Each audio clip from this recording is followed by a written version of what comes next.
Tout d'abord, merci beaucoup d'être venu, malgré tout, j'ai envie de vous dire. Merci beaucoup à Marie-Hélène d'être descendue, venue nous voir. On est ravis enfin de l'accueillir de nouveau. Tu nous as beaucoup manqué. Tous les 3 ans, Sandrine. C'est ça, voilà, c'est ça. Mais bon, voilà, quand même, on est très très contents de la voir et de vous faire profiter, en fait. Tu vas nous raconter plein de choses concernant ton dernier roman. Qui, l'histoire du fils m'a laissé une drôle de sensation. Quand j'ai attaqué le roman, je ne savais pas trop, j'ai trouvé ça très agréable, notamment le passage qu'on a évoqué juste avant, après le choc, et après je me suis laissée complètement, littéralement submergée et embarquée. Je suppose certains d'entre vous l'ont déjà lu, ou pas, donc ne vous inquiétez pas, de toute façon... on ne déflorera rien, on ne racontera pas tout. On va commencer déjà dans un premier temps par la lecture du passage que j'évoquais juste avant. Je te laisse raconter exactement ce qu'il en est. On ne vous dit pas tout parce que sinon c'est pas drôle, quoi. Voilà. Hein, allez, on est... Un matin de printemps. 25 avril 1908. C'était un jeudi, le 25 avril 1908. On est à Chanterelle, nord Cantal. Les pieds nus d'Armand glissent sur le parquet. Il ne veut pas réveiller Paul, qui dort encore, et fait son petit bruit de lèvres dégoûtant, comme un chiot quand il tète. Il va attendre un peu, mais pas trop longtemps. Il ne faut pas que Paul se réveille. Il gâcherait la fête des retrouvailles. Paul gâche tout. Paul et lui sont nés le même jour, le 2 août 1903. Il sait, par sa mère et par sa tante, qu'il n'y avait jamais eu de jumeaux dans les 2 familles avant eux. Il préférerait n'être pas jumeaux, ou l'être avec Georges, sans Paul. Il comprend que c'est impossible, parce que les choses sont comme elles sont. La tante Marguerite le dit souvent.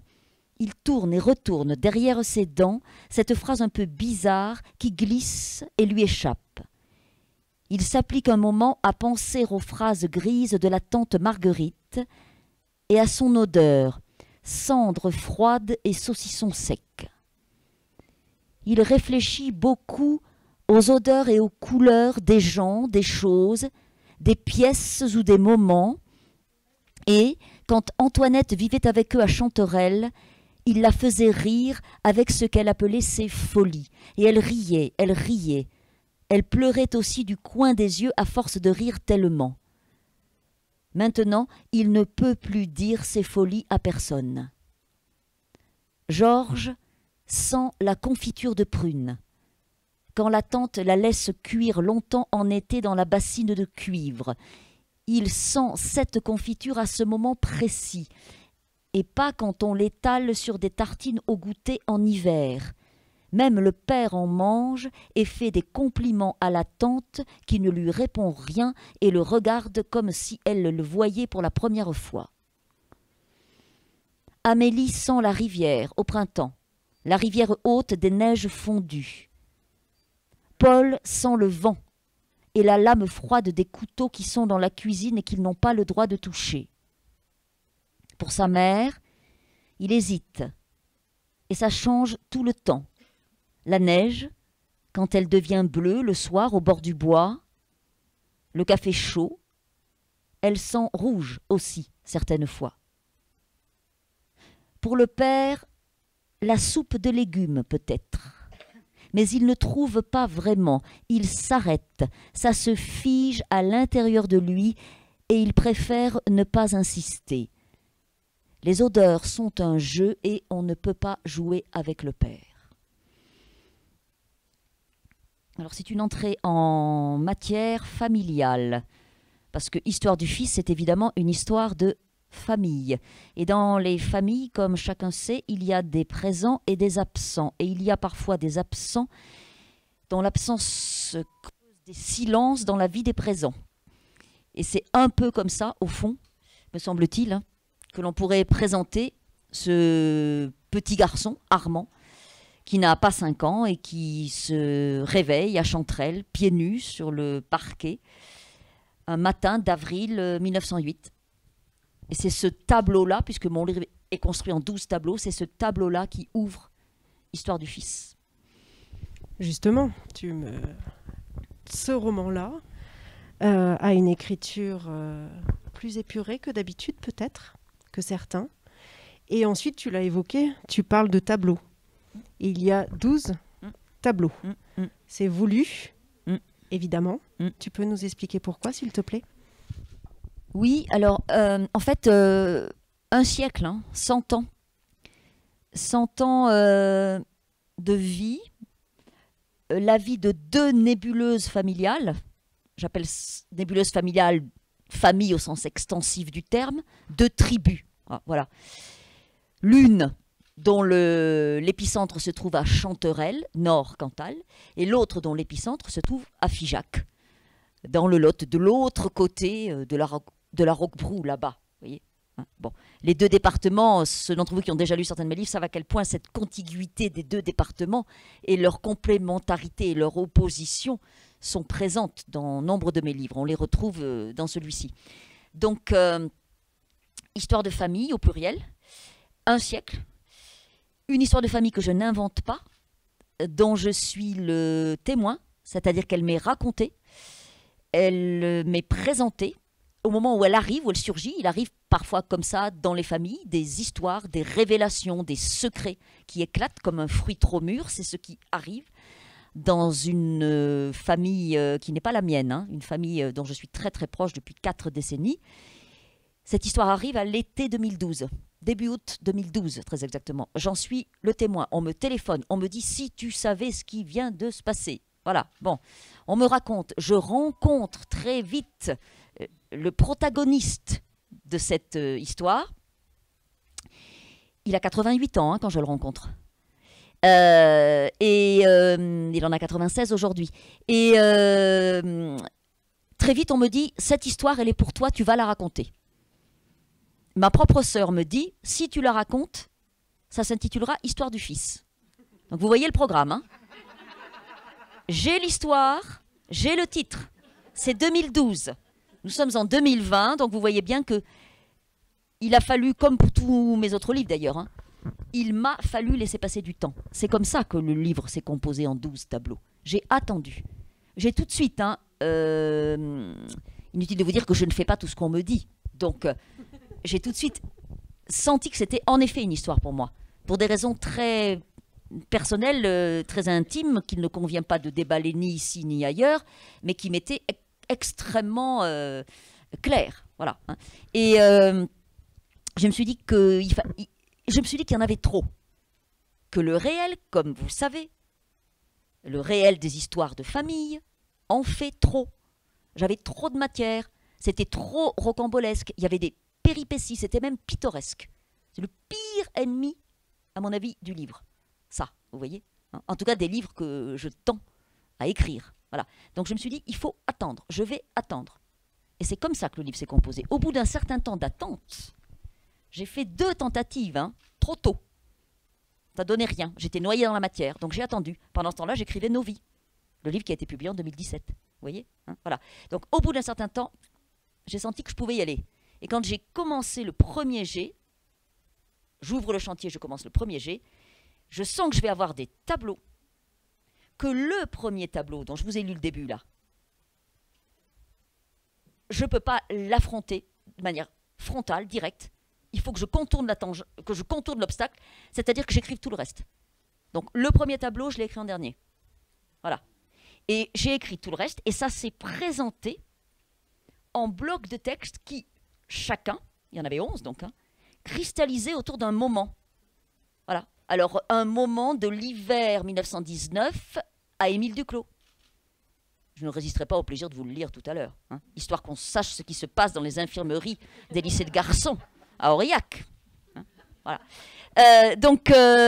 Par exemple, vous voyez, donc j'avais un moment, j'avais une atmosphère, j'avais des corps, j'avais des gestes, j'avais de la matière, ce que j'appelle la matière. Voilà. Hein, et tout ce qui me paraissait, si vous voulez, trop anecdotique, trop pittoresque, justement, hein, était resté au fond de la nasse. Hein, et le matériau avec lequel je pouvais travailler surnageait. Voilà, hein. C'est un processus organique. Je ne prends pas de notes, je ne fais pas de plan. Voilà. Hein. Mais j'ai des pistes et j'avance, voilà, de manière très empirique.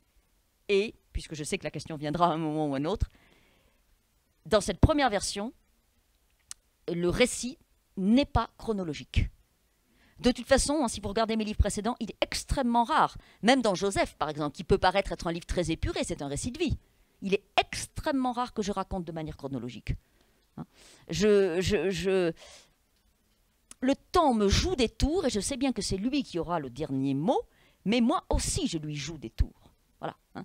Je le prends de face, de profil, par derrière, par devant, etc., etc. Bon, alors, dans celui-là, je reconnais volontiers que ça donne des perspectives un peu acrobatiques. Dans un deuxième temps de travail, j'ai ajouté les dates, voyez, qui me semblent devoir être des repères indispensables. Hein. En même temps, je suis au regret de vous dire, je l'ai peut-être déjà dit ici, pardonnez-moi si je radote, mais quand je suis au chantier d'écriture, jamais je ne me dis « Ah, il faut que le lecteur comprenne ». 1, je fais confiance au lecteur. 2, je ne pense pas au lecteur quand j'écris. À mon avis, quand on commence à penser à son cahier des charges pour ménager son lectorat quand on écrit, on fabrique des produits. Mais on n'écrit pas de livres. Hein. C'est pas la même chose. Voilà. Bon, alors c'est peut-être un peu radical comme point de vue, mais ça persiste au bout de plus de 20 ans de travail à être le mien. Voilà. Donc, voilà, ça s'est fait comme ça et je me suis retrouvée avec ces tableaux-là. Hein. Bon, alors j'ai fait la maline pendant un certain temps et puis au bout de quand j'étais au pied du mur, il a bien fallu que je l'écrive le premier.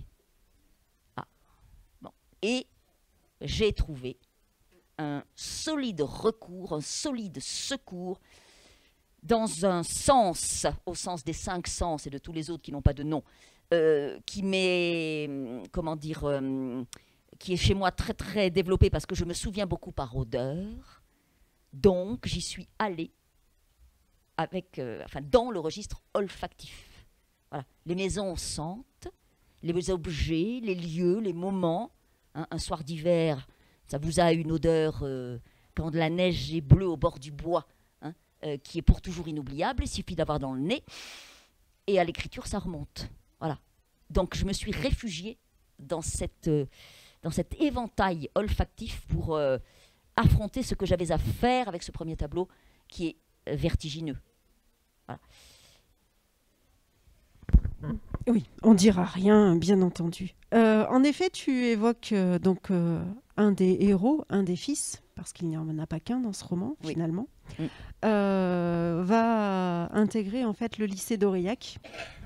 Donc là, tu dis de nouveau qu'à Aurillac, il fait très très froid. Comme ça, si des fois on avait des doutes, hein, c'est bon, tout le monde le sait. Mais parfait. Alors, ce détail de la glace cassée oui, c'est ça. Dans les lavabos du lycée de garçons d'Aurillac m'a été donné par le frère d'une amie qui était née et qui vivait à Bretenoux, dans le Lot.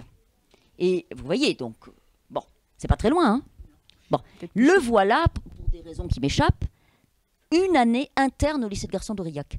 Et le souvenir qu'il a gardé du lycée de garçons d'Aurillac, cette année d'internat, c'était que certains matins d'hiver ont cassé la glace dans les lavabos. Et je vous assure, ça m'est resté, quoi. C'était pas le genre à fabuler, hein. Il était même un peu bonnet de nuit. Hein. Voilà. Il m'a raconté ça. Voilà. Et donc, nonobstant le fait qu'on vous fait une très mauvaise réputation avec cette histoire de météo, etc., hein, c'est pas la question. La question, c'est ça, c'est l'odeur que ça peut avoir, la glace dans les lavabos le matin, là, vous voyez, hein, et puis la main qui colle. Et puis, enfin, c'est une histoire de corps, toujours une histoire de corps. Ça m'est resté complètement... ça fait au moins 30 ans qu'il m'a dit ça, cet homme-là. Il est mort depuis longtemps. Mais ça m'est resté vraiment inscrit en mémoire. Donc ce détail, vous voyez, par exemple, il vient de là. Hein. Donc de quelqu'un qui n'a absolument rien à voir avec la nébuleuse familiale en question. C'est la marqueterie, hein, j'en ai souvent parlé ici, hein, les détails qui font pièces et morceaux et qui s'assemblent dans le mouvement de l'écriture. Hein. Pardon ? Ah, la toilette était sommaire. Hein. Alors justement, d'ailleurs... On les comprend. Hein, justement. Je vais peut-être lire ce passage alors. Avec hein. plaisir, s'il te plaît. Alors, j'ai quand même une dame. J'ai reçu une lettre. Je reçois beaucoup de lettres. Hein. J'ai reçu une lettre d'une dame très sévère la semaine dernière. Ah oui. Alors, elle était très contente du livre, tout ça. Mais elle écrivait un paragraphe extrêmement courroucé pour me dire que j'avais beaucoup trop d'imagination et que ce n'était pas possible qu'une histoire comme ça se passe à l'internat du lycée de garçons d'Aurillac en 1919. Eh bien, moi, je vais lui répondre pour lui dire que si, que je ne l'invente pas. Je ne l'eusse pas inventé d'ailleurs. Hein. Elle m'est donnée. Elle m'est donnée. Hein. Bon, voilà, c'est comme ça. Hein. Donc, c'est bon, je l'ai, merci. Donc, on est en janvier 1919. Hein. Paul a 16 ans. Paul se rêvait en héros. L'armistice a coupé court à ses élans. Et il est interne, il descend de Chanterelle, où il ne retournera qu'à Pâques. Parce que l'internat en 1919, c'est janvier, Pâques. Hein, et c'est Noël, Pâques. On est... Voilà. Hein. Et en plus, vous allez entendre que Paul a des préoccupations très précises. Il a 16 ans. Et il n'y a pas de femme au lycée de garçons d'Aurillac, à l'internat en janvier 1919. Rien à se mettre sous la dent. Il y a juste, il rumine sa bucolique. Voilà, il mange son Virgile. Hein. Bon, ça l'amuse modérément. Alors ceux d'entre vous qui connaissent mes obsessions majeures auront bien vu que je me fais plaisir par la première phrase. On était à l'étude. La deuxième quinzaine de janvier fut rude. On cassait la glace chaque matin dans la grande salle des lavabos.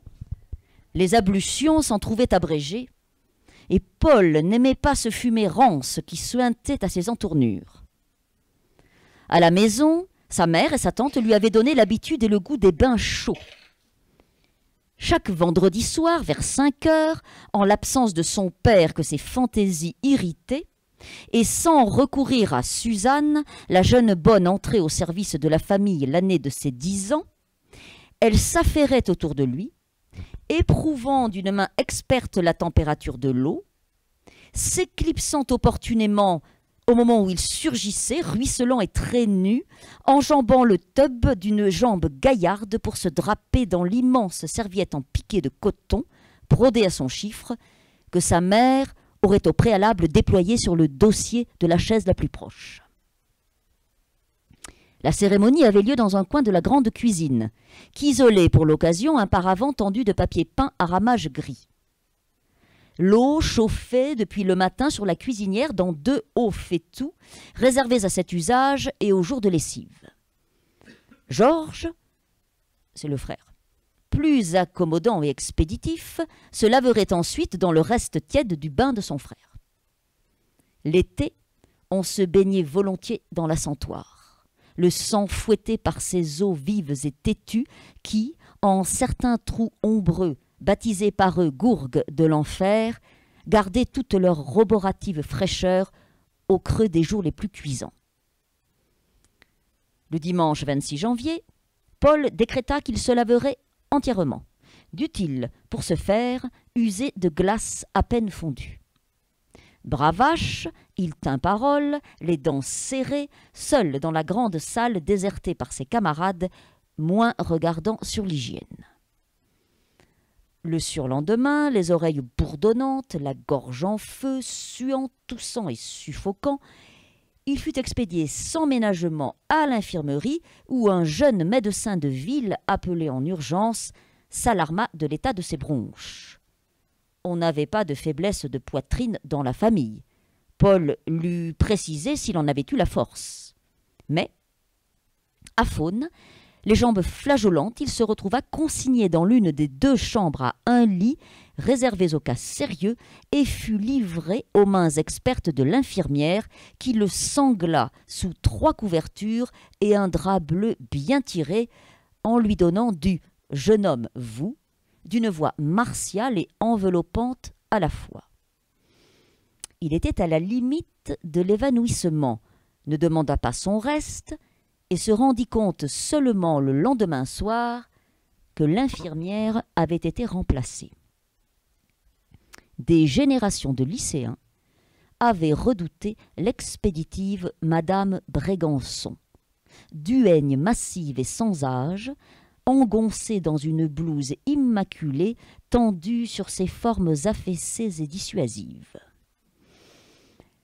Nul interne n'eût songé depuis l'âge de pierre à quémander auprès de l'insubmersible Madame Brégançon le moindre ersatz de sollicitude maternelle, voire féminine. On ne savait rien d'elle, on la brocardait à peine, et elle avait manifestement déserté la place sans bruit ni cérémonie. Mademoiselle G. Léoty lui succédait. Le nom, brodé sur la blouse, plut à Paul, même si l'initiale l'inquiétait un peu. Georgette, Gisèle, Gertrude, Gilberte, Ginette. Il pataugeait dans le marigot des prénoms, mais le nom avait de l'élan, de la tenue, et vibrait d'une onction élégante qui faisait image. Fiévreux et languissant, il pensa à des navires, à des envols de grives aussi, au premier matin mordu d'automne, quand s'ouvre le faste temps de la chasse. Il devint attentif à la voix, grave, voilée, chaude, moirée, veloutée. Il épuisa ses adjectifs. Il s'appliquait, les yeux fermés, divagant et ramassé dans sa peau. Granuleuse peut-être la voix de mademoiselle Léoty, mais pas rocailleuse ni éraillée. Caressante. Non, pas caressante. Le contraire, presque le contraire. Ça vous passait dessus, vous passez au travers, vous rentrez dedans, vous touchez à l'intérieur, sous la peau. Le 3e jour, le mercredi, il s'arrêta sur chaude et granuleuse, et sut exactement à quel point c'était aussi sexuel. Les jours suivants, il s'appliqua à faire durer. Janvier s'effilochait dans le gris. Son frère, seul visiteur autorisé, fut chargé de faire courir des bruits alarmants sur le caractère contagieux de son état, afin de décourager les intrépides de la garde rapprochée qui fomentaient une intrusion nocturne et clandestine. Paul voulait le huis clos. L'heure était grave. Sous l'uniforme blanc de mademoiselle Léoty palpitait le Graal. Ça ferait l'affaire. Il lui donnait la trentaine, le visage était austère et la bouche déjà pincée. Mais les oreilles parfaites, les yeux clairs, le cou souple, la nuque fraîche, les cheveux bruns ramassés en un chignon que l'on devinait onctueux sous le mince calot réglementaire. Tout annonçait des félicités certaines. Il ne s'étonna pas de cet instinct très sûr qui lui épargnait le doute et les atermoiements des débuts. Il se savait beau, il avait faim, il était jeune, et cette femme, qui ne l'était plus tout à fait, le voyait. Il le sentait, il l'avait senti dès le jeudi. Pendant la visite du soir, elle n'avait ni rougi, ni détourné le regard, au moment où, assis au bord du lit, guettant son approche, il s'était avancé vers elle, en pyjama bleu et en état de tumescence manifeste, sous le prétexte d'éprouver la fermeté retrouvée de son pas. Il chancelait. Elle l'avait saisi aux épaules, ils étaient de même taille. Elle avait enfoncé en lui l'éclat cru de ses yeux clairs. Elle avait dit, d'une voix presque rieuse, « Recouchez-vous, jeune homme, on est presque toujours bancal sur 3 jambes. » Quand je pense que nous avons dans cette assistance 2 représentantes du noble établissement, mesdames. Il s'en passe de ces choses. Eh oui. Et pour tout vous dire, mademoiselle G. Léoty, infirmière au lycée Garçon d'Aurillac, a un appartement au 18 rue des Carmes. C'est la 2e fois que j'utilise cette adresse pour y situer des turpitudes. La précédente fois, c'était dans une nouvelle qui s'intitule La Spicrine, qui est dans Histoire, et cette noble maison était une boutique qui vendait des charcuteries, salaisons, cochonailles et autres merveilles, vous voyez. Donc le 18 rue des Carmes, il s'en passe. C'est chic. Très bien. Est-ce que, parce que du coup, tu es éventuellement pour des questions, parce qu'on peut continuer de parler pendant longtemps, qu'est-ce que vous avez envie? Qu'on continue sous quelques questions, ou est-ce que vous avez envie de poser des questions à Marie-Hélène sur des thèmes précis, des choses, ou on continue? Est-ce que quelqu'un a une question? Ouais. Dites. Pour rester dans la fontaine, quelle serait la moralité? Oh, alors ça? Non. Alors, La Fontaine, en effet, hein, vous avez raison, La Fontaine est présent puisque dans la tribu familiale lotoise, Hélène, qui est celle qui tient, vous savez, dans les tribus familiales, il y a des femmes piliers. Donc, Hélène est la femme pilier de cette nébuleuse familiale lotoise. Et Hélène, qui a son certificat d'études, ce qui n'est pas le cas de son mari Léon, Hélène aime La Fontaine et elle aime la rime. Hein, et elle sait des fables de La Fontaine par cœur. Voilà. Donc, l'allusion que vous faites à La Fontaine est pleinement fondée. Et je serais bien en peine de tirer la moindre morale d'aucun de mes livres. En revanche, ce que je peux dire sur celui-ci, c'est que quand j'ai été happée, comme je vous l'ai dit, en 2012 par cette histoire, je l'ai été pour des raisons à la fois très personnelles et intimes, mais je l'ai été aussi parce que cette histoire... qui commençait un peu mal quand même. On a un père inconnu, on a une naissance bancale, on a une fille-mère en 1924. Vous voyez, c'est pas du tout la même chose qu'une naissance en dehors des clous aujourd'hui. Hein. C'est pas du tout la même musique. Hein, voilà.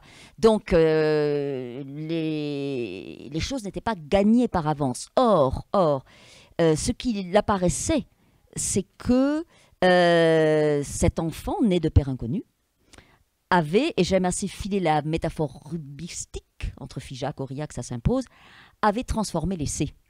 C'est-à-dire que l'enfance qu'il a eue, chez sa tante et son oncle, ils l'ont élevé. Il savait pertinemment que sa tante et son oncle étaient sa tante et son oncle, hein, et pas ses parents. Hein. On ne lui a pas menti. Simplement, il y avait une cage de silence autour du père. Voilà. Le père était inconnu. Voilà. Et la mère intermittente. Je n'invente absolument rien. C'est le réel qui me le fournit. Je qualifie de mère intermittente une mère qui arrivait 3 semaines en été et 1 semaine à Noël. Le reste du temps vivait à Paris. Et avait choisi ce dispositif. Hein, avait choisi très sciemment, se sachant enceinte dans les conditions que je viens de vous dire, de déposer en quelque sorte son fils, de le confier à sa sœur, la fameuse Hélène. Voilà. Hein, bon. Eh bien, c'est un début dans la vie pas tout à fait simple. Eh bien, l'essai avait été transformé. C'est-à-dire que cet homme-là avait manifestement eu le goût du bonheur, des choses douces, des choses heureuses, et s'était inventé une vie d'homme, une vie d'époux, une vie de père aussi, hein, large et réussie. Voilà. Vous voyez ? Donc, c'est aussi ça qui m'a saisi. Et ceux d'entre vous qui m'ont beaucoup lu savent à quel point c'est pas forcément le registre dans lequel se situent en général mes livres et mes personnages. Hein. Voilà. Et quand j'ai senti que cette histoire-là était pour moi, que c'était une histoire de filiation, hein, et la filiation est le sujet obsessionnel de tous mes livres, mais aussi paradoxal que ça puisse paraître, une histoire de filiation qui tournait bien. Voilà. Vous voyez ? Même si il y a du secret, il y a de l'absence, il y a du manque, il y a du vertige. Hein. Ça n'empêche pas d'inventer sa vie. Au fond, ce serait peut-être ça la morale du livre. S'il y en avait une, vous voyez, madame. Hein, voilà. Hein. L'invention de soi. Hein. Elle peut aussi se faire comme ça, toute une vie, les yeux dans les yeux, avec un vertige que l'on sait essentiel et définitif. Puisque le père est pour toujours inconnu. Voilà. Et qu'on va se tenir au bord de cette absence. Voilà. Il y a, dans ce livre, comme dans tous mes autres livres, beaucoup de silence, beaucoup d'absence, qui ne sont pas déployés. Hein. Et je me suis rendu compte que les lecteurs, vous vous arrangez très très bien de tout ça. Vous déployez où je ne déploie pas éventuellement.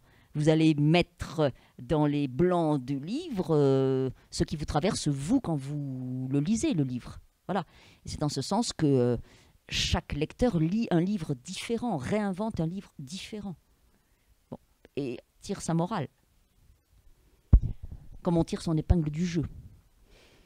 Dans ton livre, donc l'histoire du fils, il y a aussi l'importance des figures féminines qui sont vraiment majeures. Donc tu as parlé d'Hélène, oui, qui est une femme, en effet, qui gère tout et qui aime cet enfant. Oui, c'est le fils de sa sœur. Elle a elle-même 3 filles, qui sont les cousines sœurs, les cousines Fleur. Hélène et sa sœur, qui se prénomme Gabrielle, le G de tout à l'heure, sont des sœurs totalement opposées l'une à l'autre et en même temps qui se tiennent les coudes d'une manière indéfectible. Donc quand l'une, qui est légèrement l'aînée, dit à l'autre qu'elle va lui confier son fils, ça va de soi. Voilà. Et en effet, Hélène, Léon, son mari, les cousines, et puis ensuite tout le quartier de Bergandine, et puis les institutrices, etc. Tout le monde va être totalement enchanté par cet enfant. Voilà, qui aura une enfance enchantée, voilà, heureuse, voilà, avec simplement ces moments comme ça un peu étranges, qui sont les moments où sa mère est là. Il sait que c'est sa mère, mais maman, c'est Hélène. Sa mère, c'est Gabrielle. Ça non plus, je ne l'invente pas. Hein. Ça m'a été dit exactement dans ces termes-là. Maman et la mère. Voilà. Et il y a là quelque chose, en effet, pour cet enfant-là, il y a là quelque chose d'un peu vertigineux, avec quoi il grandit, à quoi il fait face. Voilà. Oui, et quelque part, il se pose la question, pourquoi c'est pas ma mère ? Oui, alors il préférerait, en effet, que Hélène et Léon soient ses vrais parents, et les cousines ses vraies sœurs. Il a toujours déjà su que ça n'était pas le cas. Et au fond, très vite, très tôt, toujours, il apprend à s'accommoder. C'est peut-être une condition sine qua non pour inventer sa vie, d'apprendre à s'accommoder. Oui, oui, tout à fait. Oui, oui. Oui, vous avez raison. Vous avez raison. On sent notamment chez Léon, qui est un personnage un peu en creux, puisque dans ce couple, Léon et Hélène, on sent que c'est Hélène qui... voilà. Et Léon, qui est un personnage un peu en creux, une seule fois, on voit Léon se mettre en colère et vraiment inscrire sa façon à lui d'être père, l'inscrire dans l'espace de cette colère avec des mots très très précis, une seule fois à l'occasion d'un moment où Gabrielle éventuellement songe à reprendre l'enfant pour parachever son éducation à Paris. Voilà. Et là, Léon monte au créneau, c'est la seule fois. Et là, en effet, il se fait père. Et au fond, André fait ce que souvent on est amené à faire dans la vie, nécessité faisant loi. Il se trouve des pères de substitution. Et il n'en manque pas. Léon est le premier, naturellement, mais il y en aura d'autres. Il y a Pierre, son chef de maquis, avec lequel il a une relation très très forte, qui malheureusement meurt assez tôt. Et on sent qu'André est allé chercher ailleurs ce qu'il ne trouvait pas chez lui. C'est-à-dire qu'il s'est inventé des paternités successives, ce qui le rendra probablement capable, lui, d'être père. On sent, c'est aussi en creux, mais c'est quand même présent, on sent qu'il a été, pour son fils, puisque son fils est aussi présent dans le livre, pleinement père. Après reste la question de sa mère, qui demeurera toujours une énigme. Oui. Puisque à la fin, quand sa mère s'en va et qu'il découvre son appartement, oui, elle est rude. Oui, en fait, Gabrielle, donc infirmière au lycée de garçons d'Aurillac, né dans une famille de paysans sur le Causse, 3 chèvres et 5 moutons, ayant fui de toutes ses forces ce lieu, ce milieu et cette condition, et ayant fui aussi et refusé dès l'enfance le sort qui était ordinairement celui des femmes lorsqu'on naissait à cet endroit-là du monde, sort que n'a pas fui sa sœur Hélène, par exemple, qui est devenue une épouse et une mère de famille. Eh bien, Gabrielle, elle, d'ailleurs, on l'a qualifiée ainsi dans la famille, elle a toujours fait le cheval échappé ou la pouliche intenable. Donc, elle ne voulait pas et elle ne voudrait pas de cette vie-là. Donc, elle s'invente une autre vie, elle devient infirmière, elle quitte le Lot pour Aurillac, ce qui est déjà une sacrée... Voilà. Et comme Aurillac, c'est quand même pas tout à fait assez loin, elle finit par monter à Paris. Elle monte à Paris relativement tard, et on comprend très bien que par la suite, elle se demande pourquoi elle n'y est pas montée plus tôt. Voilà. Et c'est là qu'elle trouve à se déployer dans une très grande solitude. Le prix de sa liberté, c'est la solitude. Voilà. Et quand cet enfant survient, sur le tard pour elle, elle a plus de 35 ans. Aujourd'hui, encore une fois, ça paraît extrêmement banal. Dans les années 20, ça ne l'était pas du tout pour une femme de cet âge-là. D'être primipare, comme on dit aujourd'hui, n'est-ce pas? Eh bien, on sent que sa trajectoire de liberté ne peut pas se rompre. Donc, elle met cet enfant au monde et elle le confie à sa sœur. Et elle continue sa vie. Et cette vie, au fond, est assez mystérieuse pour ceux qui vivent à Figeac, dans le Lot. Ce qu'elle donne à voir d'elle pendant les étés de Figeac n'est pas du tout, au fond, ce qu'est véritablement, probablement, sa vie à Paris. Et ça ne se découvrira qu'après sa mort, quand il faudra aller vider son appartement. Là, pour la première fois de sa vie, André, qui est un homme plus qu'adulte, et même Hélène et Léon, connaîtront l'envers du décor, qu'ils ne connaissaient pas jusqu'à présent. Vous voyez, mais ça, je crois que pour le coup, je n'ai pas besoin de l'inventer non plus. C'est d'une grande banalité. Voilà. Les objets, les lieux, la façon dont les vêtements sont rangés dans une armoire, la façon dont les papiers sont en ordre ou pas dans des enveloppes, le courrier que l'on a gardé, les photos que l'on a gardées, ça vous dessine une vie. Alors, eh bien, c'est ça que Gabrielle, au fond, va léguer en héritage à son fils. Et c'est beaucoup de silence. Et c'est une immense surprise, parce que ça n'est pas ainsi qu'il voyait les coulisses de sa mère. Cela dit, avec un instinct très sûr, il ne s'était jamais approché auprès des coulisses de sa mère. Et on comprend qu'il a eu raison. C'est de l'instinct, c'est du flair. Finalement, ceux qui partent, qui quittent la Terre, c'est pas forcément ceux qui réussissent. Non, ce sont ceux qui vont inventer une vie qui n'était pas forcément prévue pour eux, ou pour elles, là en l'occurrence, mais ça ne se décline pas forcément en termes de réussite, en effet. C'est ça. Et ni en termes de, voyez, de bonheur, de plénitude, enfin voilà, non. Gabrielle, c'est d'abord et avant tout un mystère. D'abord. Et elle use du corps qu'elle a, c'est-à-dire que c'est une femme qui a beaucoup d'allure et qui en impose, et elle use de cette allure qu'elle a pour jouer un rôle sur la scène de théâtre qu'est sa vie. Voilà. Et elle se met en scène notamment devant ses nièces, devant son fils. Elle a choisi ça. Elle a choisi cette vie-là. Elle a choisi de donner ça à voir d'elle. Et le reste, c'est entre elle et elle que ça se passe et que ça se joue dans les 45 mètres carrés de son appartement parisien. On m'a fait remarquer, et j'ai trouvé ça très pertinent, je fais confiance à mes lecteurs et j'ai raison, on m'a fait remarquer qu'elle avait en ce sens des points communs avec Jeanne Santoire, la Jeanne Santoire de nos vies, et c'est très vrai. Je ne m'en étais pas aperçue, moi, en l'écrivant, parce que les trajectoires de vie sont très différentes, et parce que ces deux femmes vivent aussi, même si elles vivent toutes les deux au XXe siècle, elles vivent à des époques où l'histoire des femmes, au fond, a basculé. L'une première partie du siècle et l'autre dernière partie du siècle. Mais il n'empêche qu'elles ont en commun psychiquement une insularité profonde et un goût indéfectible du mystère. Parce que, encore une fois, il est peut-être le seul garant de la liberté. Et que c'est ce à quoi elles tiennent plus à tout au monde. En tout cas, Gabriel, c'est sûr. Même si ça coûte cher. Ça coûte extrêmement cher. Ça n'a pas de prix, même. Donc tu disais qu'en fait la mariée était trop belle puisque tu avais tellement de matière. Oui. À ce point-là, c'était trop rocambolesque. Mais c'est souvent comme ça dans la vie. Oui, c'est vrai. Combien de fois on se dit, quand on voit certaines, si vous voulez, certaines anecdotes qui surgissent dans les villages ou dans les familles ou autres, on se dit, mais enfin, c'est pas possible, enfin, c'est invraisemblable. Ben oui, c'est invraisemblable, en effet.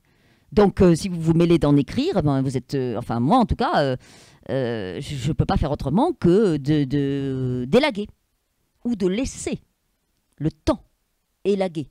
Vous voyez, voilà. Hein. Décompter. Les feuilles tombaient de l'arbre. Voyez, hein. Et il reste la silhouette nue de l'arbre. Et ça, avec ça, je peux travailler. Mais avec le fouillis des feuilles, je ne peux pas.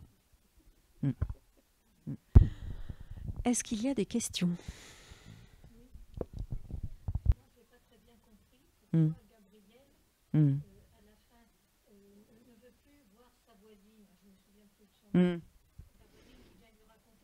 Oui, je vais vous dire. Non, c'est pas une question politique, c'est que Gabriel, au fond, en 1945, Gabrielle, donc, qui est une femme qui a eu une certaine superbe, puis une femme qui aime les hommes, et qui s'est donné les moyens d'une certaine liberté, encore une fois, dans ces années-là, où c'était quand même extrêmement difficile et très mal vu. Voilà. Eh bien, elle sent que l'âge la rattrape. Elle sent qu'elle bascule. Les hommes ne la voient plus. On est en 1945, à l'automne. Et totalement par hasard, elle a croisé, dans un autobus, une voisine avec laquelle elle a longuement voisiné. Elle aime beaucoup les relations de voisinage. C'est suffisamment superficiel, ça n'engage à rien. Voyez, et elle a longuement voisiné avec cette personne qui était greffière au palais de justice. Et qui, sans le savoir, lui donnait des nouvelles indirectement de son amant le plus cher, dont elle était éloignée. Voyez, hein. Donc, quand elle retrouve cette femme après la guerre, par hasard, et que cette femme, pensant que leur complicité est toujours là, lui parle à nouveau et lui donne des nouvelles de cet amant, eh bien, il y a quelque chose qui saute à la tête de Gabrielle, c'est qu'elle est vieille et qu'elle est sortie du circuit et que les hommes, pour elle, c'est fini.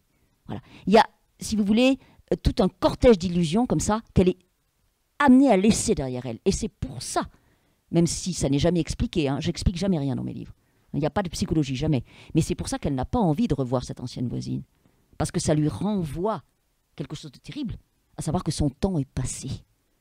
Et ce qui a été l'épicentre de la vie de Gabrielle, c'est la séduction. C'est une forme de liberté et de consommation jouisseuse, voilà, pour laquelle elle n'est plus taillée. C'est fini, elle le sait. C'est sans recours, c'est irrémédiable. Donc elle a son petit verre de prune, elle a son petit cigare, elle va faire face, elle va bien se tenir, mais c'est plus la peine qu'on lui joue du violon. C'est fini. Voilà. Et elle est très lucide. De manière un peu radicale. Ça aussi, c'est en commun avec Jeanne Santoire. C'est dommage, parce que moi, j'avais pensé que peut-être, sachant que son fils était un héros de la résistance, qu'il éloignait du père qui était le contraire. Oh, elle n'est pas tellement sensible à ces considérations-là. Vous voyez, mais ça, c'est toujours très amusant. Ça, vous voyez, c'est en ce sens que je dis que les lecteurs déploient leurs livres. Et c'est formidable. Vous voyez, ça me va très bien. Allez-y. D'ailleurs, il y a de la place dans mes livres pour ça. Il y a beaucoup de silence. Encore une fois, jamais d'explication. Donc, vous pouvez tout à fait vous raconter votre roman. Et les lecteurs le font. Voilà. Alors, bon. Oui, bien entendu. Mais je pense que, comment dire... si j'en avais fait 800 pages au lieu de 200, ce dont j'eusse été bien incapable, entre nous soit dit, eh bien, vous auriez moins le loisir de déployer dans les coins, parce que je l'aurais déjà fait. Tandis que là, c'est ouvert. Allez-y. Si vous savez le nombre de fins de l'annonce, vous voyez, parce que l'annonce, on m'a souvent dit, c'est ni fait ni à faire, la fin. C'est pas fini. Ah ben moi, chaque fois, j'ai dit, je vous en prie. Et alors là, j'en ai eu des fins de l'annonce de toutes sortes, etc. Bon, ben, très bien. Est-ce qu'il y a un extrait que tu souhaiterais nous lire, toi, particulièrement? Est-ce qu'il y a quelque chose que tu aurais envie de nous faire partager? On peut aller se baigner au Jaladis, si vous voulez. C'est une bonne idée, ça. C'est rafraîchissant. On va aller se baigner au Jaladis. Hein. Ouais. Voilà, oui. On va aller se baigner. Pour finir sur une note. Oui. Donc le Jaladis, pour ceux d'entre vous qui ont lu Nos vies, qui ont lu l'annonce aussi, hein. Le Jaladis, c'est à la fois un nom de... C'est à la fois un patronyme et un toponyme. Je n'invente pas le Jaladis, hein, ça existe. Le nom existe, c'est quand même pas rien. Un nom pareil. Hein. Et là, dans ce livre, j'en use comme d'un toponyme. Donc c'est André, le fils. Nous sommes en août, un jour d'août cuisant, comme il n'en existe peut-être qu'à Figeac. Je ne sais pas. Vendredi 17 août 1934.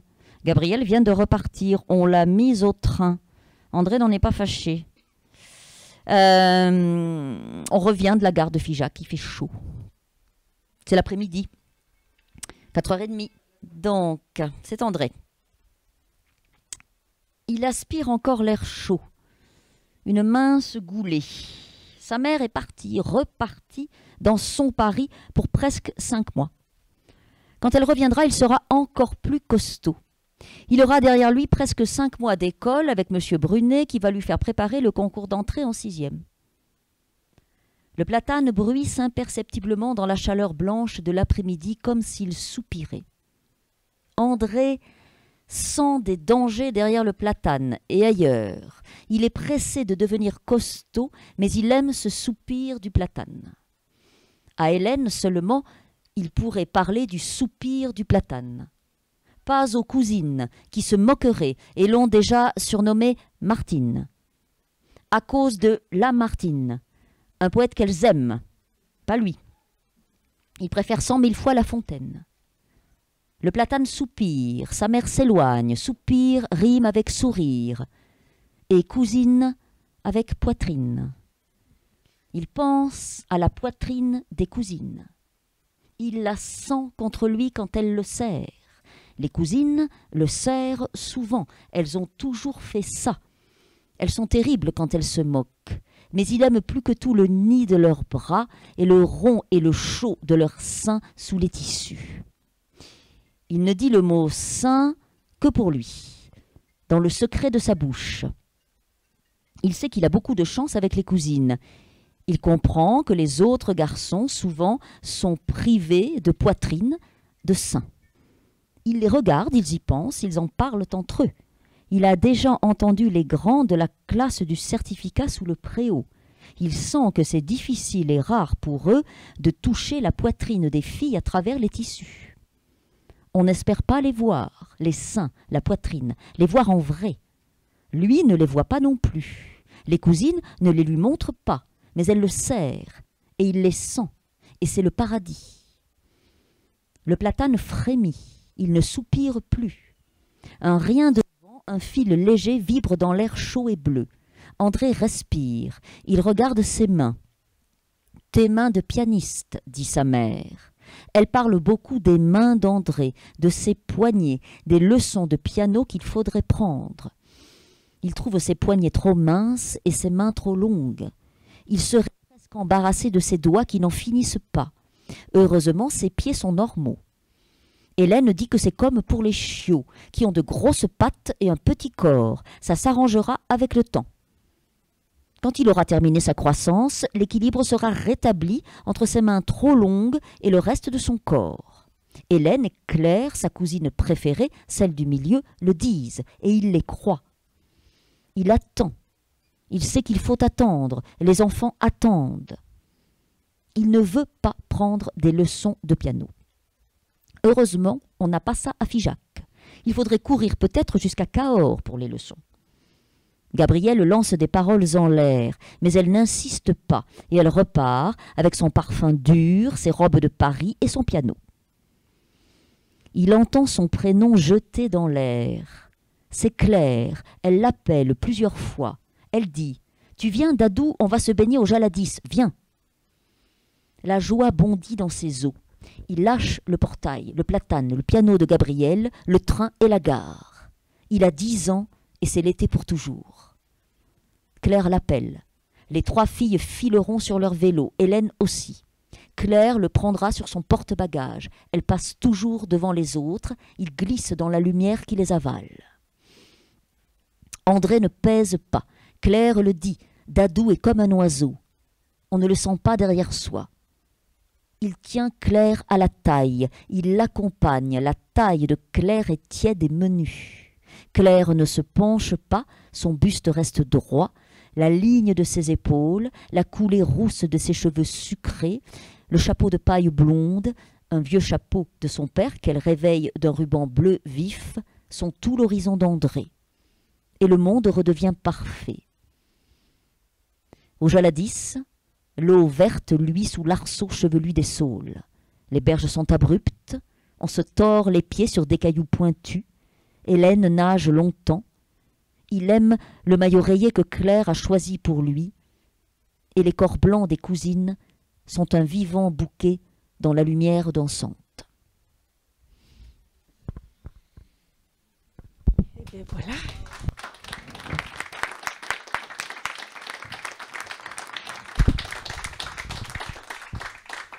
Merci beaucoup. Je pense qu'il est quasiment 18 h. Une dernière question peut-être ? Oui, bien sûr. André, qui ne s'appelle pas André dans la vraie vie, hein. Son fils, qui ne s'appelle pas Antoine, savent que j'ai raconté cette histoire, ont reçu mon livre, l'ont lu ou sont en train de le lire. Maintenant, André est très âgé, hein. Il a 96 ans et pour lui c'est difficile, mais son fils fait le passeur et les dédicataires du livre, Jacques et Feu, son épouse Bernadette, sont ceux qui ont accueilli cet homme quand il est arrivé. Donc c'était le 1er août 2012, il avait 88 ans, il est arrivé avec son fils, il s'est arrêté devant cette maison de campagne, devant laquelle jardinait comme on le fait dans sa maison de campagne, souvent l'après-midi, un homme et une femme qui avaient à cette époque-là 60 ans à peu près, un peu plus, et la voiture s'est arrêtée. De cette voiture est sorti d'abord le fils d'André, qui a pris langue, qui a expliqué qui était son père, et ensuite André lui est sorti de la voiture. Et Jacques et Bernadette, qui les ont accueillis, n'ont à aucun moment songé à en mettre en doute cette paternité. Quand André a dit « je suis », enfin André, il ne s'appelle pas André dans la vraie vie encore une fois, mais quand il a dit « je suis le fils de Paul », qui ne s'appelle pas non plus Paul, et puis qui était très mort depuis longtemps, lui, pour le coup, hein, c'était tellement évident. La parlure des corps était d'une telle précision qu'il n'y a eu aucun moment d'hésitation. Et ça a été une rencontre heureuse, vous voyez, dont j'ai été immédiatement avertie, et voilà, hein, confère le début de notre entretien, vous voyez. Donc ce livre, il a été écrit en plein accord avec ces 2 nébuleuses familiales, dont l'une, encore une fois, celle du Cantal, mais extrêmement proche. Et le livre leur est dédié. Donc, vous voyez, hein, voilà. Et jusqu'à présent, il a été fort bien reçu. Hein. On n'est jamais à l'abri d'un coup de pied de l'âne. Hein. Mais il a été fort bien reçu, peut-être parce que j'ai eu présent à l'esprit pendant tout le temps de travail au chantier la question de la confiance qui m'était faite. Une confiance m'était faite. On me confiait une histoire. Donc j'ai pris, ce que je fais toujours, hein, la tangente par rapport au réel. Je n'invente rien, mais je réinvente tout. Je décale, je transpose pour mettre les personnes qui deviennent personnages à l'abri des effets de reconnaissance pernicieux. Que non seulement je ne recherche pas, mais que je fuis. Voilà. Et jusqu'ici, tout va bien, serais-je tenté de vous dire.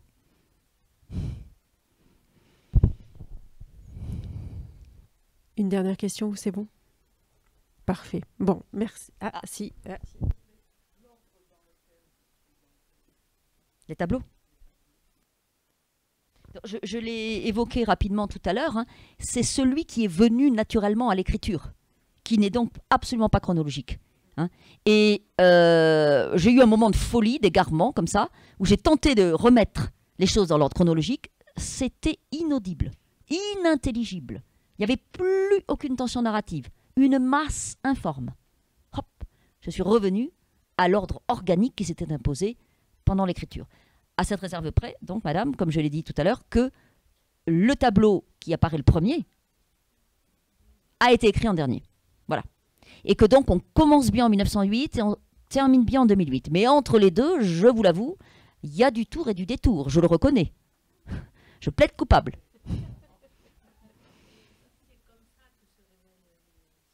Il me semble, hein, voilà. Ça fait puzzle. Ça fait puzzle, voilà. Hein. Et ça donne, il y a une tension à l'écriture et il y a une tension à la lecture aussi. Hein, voilà. Qui peut être... enfin, vous voyez, on m'a fait confiance sans me confier en cette histoire. Mais je vous l'ai dit, et ça fait longtemps, et je ne le regrette pas, je fais confiance à mes lecteurs. Voilà. Hein. Les lecteurs ont un cerveau et ils s'en servent. Hein. On n'est pas obligé de donner de la daube bouillie aux lecteurs. Ce n'est pas une obligation. On peut faire autrement. Voilà. Bon, c'est juste qu'il faut connaître son calibre. Hein. Non, on ne donnera pas de nom, non. Voilà. Ah ben encore moins, évidemment. Encore moins, évidemment, surtout par les temps qui courent. Hein. Si vous voyez ce que je veux dire. Ça ressemble un peu à ce qui se passe quand on fait une recherche généalogique. D'accord, ça apparaît comme ça par pièces et morceaux. D'accord, d'accord. D'accord. Ben, vous voyez, ben, ça me plaît beaucoup. Tenez, je vais vous emprunter cette formule parce que quand je dédicace les livres, je mets au nom du Père, sinon, histoire du Fils au nom du Père, hein, le Saint-Esprit, ça serait moi, bon, enfin, etc. Vous voyez, je fais ce genre de choses et je vous emprunterai, madame, ce roman généalogique. Très bien, ben, je vous remercie beaucoup. Merci d'être venu. Merci voilà. d'être venu, oui. Merci beaucoup. Et merci Marie-Hélène.